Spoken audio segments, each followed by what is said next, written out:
ప్రకారంగానే మరి ఈరోజు 5 సంతకాలు కూడా చేయడం జరిగిందని చెప్పి మీ ద్వారా అందరికి కూడా తెలియజేసుకుంటున్నాం. Thank you.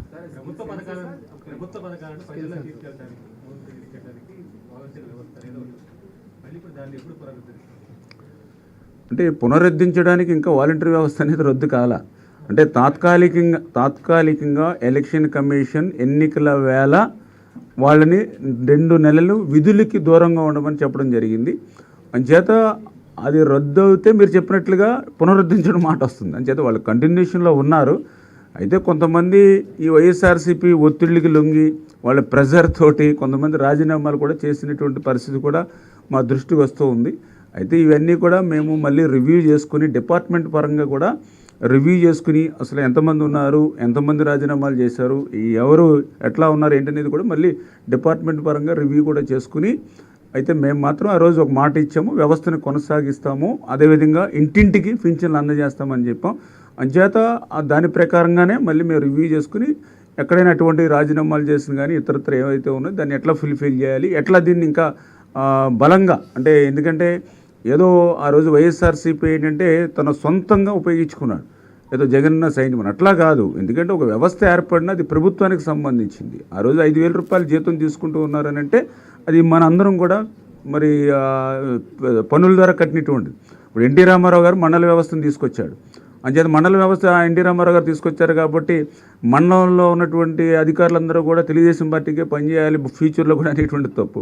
అలాగే డోక్రా సంఘాలు చంద్రబాబు నాయుడు గారు తీసుకొచ్చారు. అంచేత డోక్రా సంఘాలంతా చంద్రబాబు నాయుడు గారు అంటే ఆ రకంగా ఓకే ఆయన వాలంటీర్ తీసుకొచ్చారు, కానీ అది ప్రభుత్వానికి ప్రజలకు పనిచేసేటువంటి విధంగా మలచాలి తప్ప పార్టీకి మలిచేటువంటి విధానంలో ఒక రకంగా చెప్పాలంటే ఆయన నమ్ముకుని పాపం ఇవాళ వాలంటీర్స్ కూడా దెబ్బతిన్నారు. ఎందుకంటే 5 సంవత్సరాలు చాలీ జీతం 5,000 రూపాయలు ఇచ్చి ఈరోజు ఆఖరిని వాళ్ళని ఇంకా స్ట్రెంగ్తన్ చేయవలసింది పోయి మీరు రాజీనామా చేయండి అని వాళ్ళు రోడ్డును పడేసాడనంటే నమ్ముకున్న వాడిని కూడా ఏ రకంగా నెట్టేట ముంచుతాడో అది కూడా ఒక ఉదాహరణ జగన్మోహన్ రెడ్డి.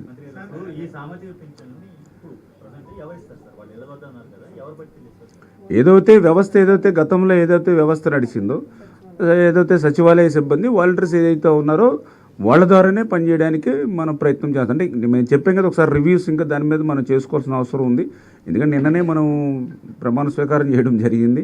ఇంకా ఇప్పుడే చంద్రబాబు నాయుడు గారు కూడా చెప్పడం జరిగింది అసలు ఏ శాఖలో ఎంతెంత అప్పులు చేశారు, ఏ శాఖల్లో ఏ ఆస్తులు తాకట్లు పెట్టారు, ఎక్కడ పెట్టారు, ఇవన్నీ తెలుసుకోవాల్సిన అవసరం ఉంది, తెలియజేసుకోవాల్సిన అవసరం ఉంది. అంచేత ఇవన్నీ కూడా డిపార్ట్మెంట్స్ వారీగా 1 by 1 అన్నీ కూడా రివ్యూ చేసుకుని దీని మీద ఒక ఐడియా వచ్చిన తర్వాత ఇవి కూడా ఒక శ్వేతపత్రాలు వైట్ పేపర్స్ కూడా డిపార్ట్మెంట్ వారికి ఇచ్చి దాని మీద మేము క్లియర్గా రేపు ఫ్యూచర్లో అన్ని నిర్ణయాలు తీసుకుంటాం. కాకపోతే ఖచ్చితంగా ఇంటి దగ్గర ఇస్తామని ఏదైతే చెప్పామో ఆ మాట నిలుపుకునేటువంటి విధంగా వాళ్ళ గుమ్మం దగ్గరే పింఛన్ ఇచ్చేటువంటి బాధ్యత అయితే మాది.